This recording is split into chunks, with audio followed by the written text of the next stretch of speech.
para sa akin, hindi yan dire-diretso.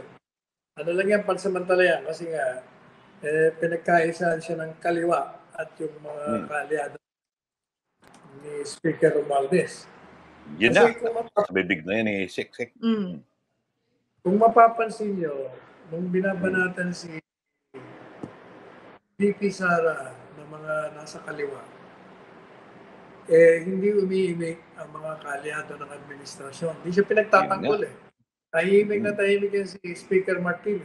Ibig sabihin, there's a conspiracy of silence. Talagang gusto nilang durugin si Inday. Sa umpisa lang. They allow it. They allow it po, ang ibig sabihin. Michael, go ahead. Hindi magtatagumpay yan. Demolition lang yan. Demolition job para sa kanya. Some are saying, sir, that PB President Bongbong Marcos may be allowing it to happen as well because he's not saying anything. Hinayaan din po niyang kumbaga, mawalan ng ma-zero yung mga CIF ni VP Sara. Ano po palagay niyo ang role ni PBBM, if any, in all of this? Only because, kaya niya umimikan si PBBM kasi alam niya kaya-kaya ni Inday Sara yan. Di ba, I remember, sabi ni PBBM, yung manok ni Speaker Martin. You stand on your own. Nung nagpapaalam yata siya na tanggalin si GMA as senior deputy speaker.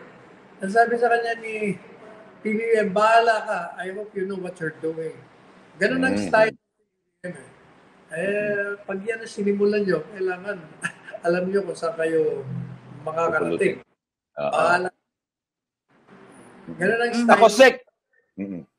Ako, Sek, susugan ko yung unang sinabi. Are you categorically saying that Speaker Martin Romualdez has allowed the deliberation and taking out of the CIF from VP Sara? He has directly allowed it. Ibig sabihin po, para ano ba to? Declaring na a political divide or political line between them? Well, he's the Speaker of the House. He controls the majority. Majority will follow whatever he says. He controls the funds and the largest that will be distributed to them. So, masyadong obvious Is it not by courtesy or by respect, out of respect, that Speaker Martin should have at least talked to VP Sara that VP, ganito po gagawin natin. Hindi po yung naging gulatan. Kasi kitang-kita po natin sa plenaryo, parang nagulat din yung mga kapwa, yung mga makakaliwang sinasabi nyo, at yung mga nagde-defend sa agarang desisyon ng Kongreso na tanggalin po ito. So parang ganun po, Sec? Hindi katakataka yun kasi ganyan ang style ni Speaker Martin. Nung ginawa niya yung GMA, ganun ang ginawa niya, estilo. Di ba? Ganun Style niya yun.